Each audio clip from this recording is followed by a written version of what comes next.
আসসালামু আলাইকুম। আশা করছি আপনারা সবাই ভালো আছেন।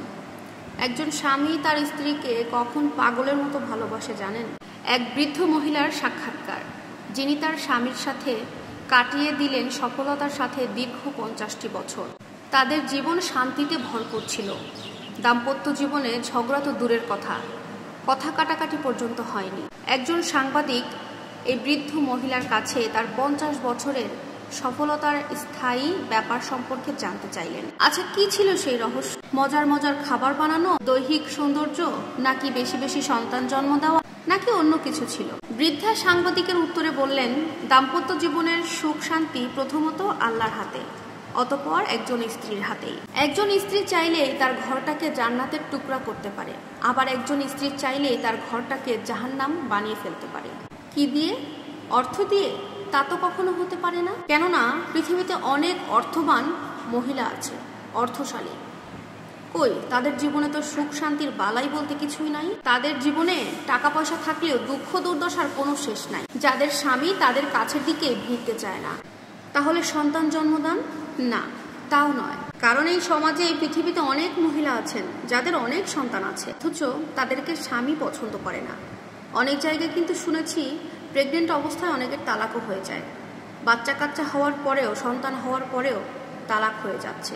এই নজিরও কিন্তু কম নয়। তবে কি মজার মজার খাবার বানিয়ে খাওয়ানো, ভালো রান্না করা?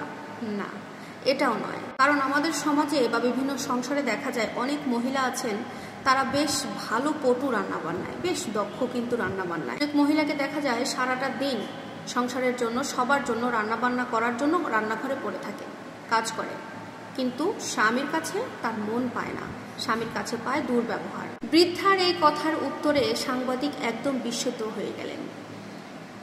তখন তিনি জিজ্ঞেস করলেন, তাহলে এর মূল রহস্যটা কি? বৃদ্ধা তখন হাসি মুখে আস্তে আস্তে বলতে শুরু করলেন, আমার স্বামী যখন রেগে গিয়ে আমাকে অনেক বকাবকি করতেন, তখন আমি অত্যন্ত সম্মান দেখিয়ে নীরবতা পালন করতাম এবং নিজে অনুতপ্ত হয়ে তার প্রত্যেকটা কথায় মাথা দুলিয়ে তাকে সায় দিতাম।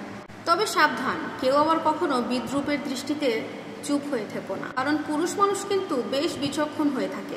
পুরুষ মানুষ এটা সহজেই বুঝতে পারবে। সাংবাদিক আবারও জিজ্ঞেস করলেন বৃদ্ধা মহিলাকে, আপনার স্বামী যখন রেগে যায় তখন আপনি ঘর থেকে বের হয়ে যান না কেন? বৃদ্ধা জানালেন, বাবারে সাবধান, এমন কাজটা কখনো করতে যাবেন না। স্বামীর আগের মাথায় বকাবকি করলে আপনি যদি সেখান থেকে চলে যান, তাহলে সে ভাববে তার কথায় বিরক্ত হয়ে আমি পালিয়ে যাচ্ছি। স্বামী রেগে গেলে আপনার উচিত ওই মুহূর্তে চুপ থেকে তার বলা প্রত্যেকটা কথায় সম্মতি করে সায় দেওয়া, যতক্ষণ না পর্যন্ত উনি শান্ত হন। এরপরে আমি তাকে বলি, আপনার কি বলা শেষ হয়েছে, এবার আমি যেতে পারি? এটা বলে সেখান থেকে চলে যাই এবং আমার কাজগুলো আমি মন দিয়ে করতে থাকি, কারণ সে চিৎকার করে অনেক ক্লান্ত হয়ে পড়েছেন, এখন তার বিশ্রামের প্রয়োজন। সাংবাদিক ভাই বৃদ্ধাকে আবারও জিজ্ঞেস করলেন, এরপর কি করেন আপনি? নিশ্চয়ই সপ্তাহখানেক আপনি কথা বন্ধ রাখেন তার সাথে। বৃদ্ধা তাকে অ্যান্সার দিল, চুপ থাকো, এই ধরনের বদঅভ্যাস বিরত রাখো, সবসময় দূরে থাকবে এমন কাজ করা থেকে। মনে রাখবে, কথা বন্ধ করা এবং দূরে সরে যাওয়া দুধারী তরবারির থেকেও মারাত্মক। স্বামী যখন আপনার সাথে আপোষ করতে যাবে, তখন যদি আপনি আপোষ না হন, তাহলে স্বামী একা থাকতে অভ্যস্ত হয়ে যাবে। সাংবাদিক বললেন, তাহলে আপনি তখন করতেনটা কি? বৃদ্ধা বলল, তখন প্রায় 2 ঘন্টা চলে গেলে 2 ঘন্টা পরে আমি এক গ্লাস গরম চা নিয়ে তার কাছে যাই, বলি, নিন, এগুলো আপনি খেয়ে নিন, আপনি অনেক ক্লান্ত এখন। বৃদ্ধা সাংবাদিকদের খুব স্পষ্ট করে জানায়, আমার স্বামীর সন্তুষ্টি আমার ব্যক্তিত্ব, আমাদের স্বামী স্ত্রীর স্বচ্ছ সম্পর্কই আমাদের ব্যক্তিত্ব। আর স্বামী স্ত্রীর মধ্যে কোনো ব্যক্তিত্ব থাকে না। যার কাছে তুমি বস্ত্রমুক্ত হয়েছ, তার কাছে আবার কিসের ব্যক্তিত্ব? মহান রব আমাদের দুনিয়ার জীবন ও আখিরাতের জীবনে কল্যাণ দান করুক, আমিন।